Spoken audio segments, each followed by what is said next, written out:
everybody, my name is Ken and I'm here with Kale. And this is Sports Talk with Ken and Kale. Today we will be going over the 4A District Championship game we watched last night, East versus Whitehaven. Kale, what do you think about the game? It was a good game, especially with Memphis East having 16 players in double digits, featuring E.J. Smith with 23 points. It was a good game overall. East came out with the dub. Yeah, it was a good game. Whitehaven had an early lead, but they lost it due to they weren't moving the ball. They weren't moving on offense without the ball a lot. So, you hate to see a team like that fall, but East just played better, I mean, Whitehaven could have had the win, but their shots weren't falling.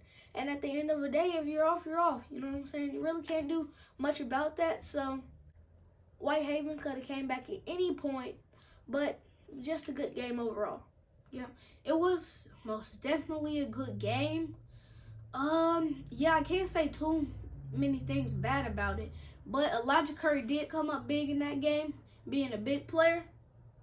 Yeah, because Whitehaven doesn't have too many bigs, and with Memphis East having 2 or 3 of them, that was really a difference maker. And like E.J. Smith had 23 points.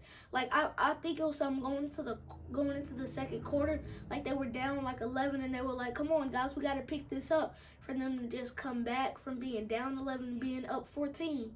So it was a good game to watch them come back. East, they got a lot of points off of turnovers, a lot of transition points, a lot of fast break points. I think that and the rebounds, that's what made them stand out. That's what broke the game away. They just took the game. I think it was 14-point game at the end of the game. So, you just can't give up. Like Ken said, you can't give up. If your shots aren't falling, you got to drive to the rack.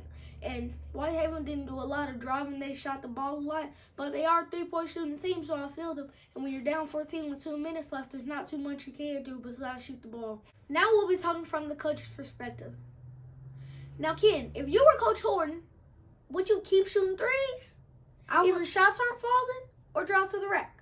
I would have drove to the rack. They have a lot of good players that can drive, so I was a little confused when they kept on chucking up the threes, but I guess whatever works, works. But it wasn't working. So they do have shooters, as you were saying. They have drivers, as you were saying. The team is an overall stacked team. But now let's talk from Coach J.R. Holmes' perspective. You're him. You're going into the second quarter down 11. What do you have to say to the guys? What I'm telling my guys, y'all got to go in there. Y'all got to attack the rim. Y'all got to get better plays. Y'all got to get back on defense. Y'all got to move the ball. And then, out of halftime, they just came out scoring. Number 0 was a big part of the game. Elijah Curry was a big part of the game. So, yeah, that's what I'm telling my guys. It was a lot of people that were a big part of the game, but I'm going to say this. It was all a good game, a well game. Whitehaven came out, scored a lot of points, got up 11 in the first quarter. East came out, and they tied it up. Going into the second half, what are you telling your guys again? It's a close game. What do you have to do?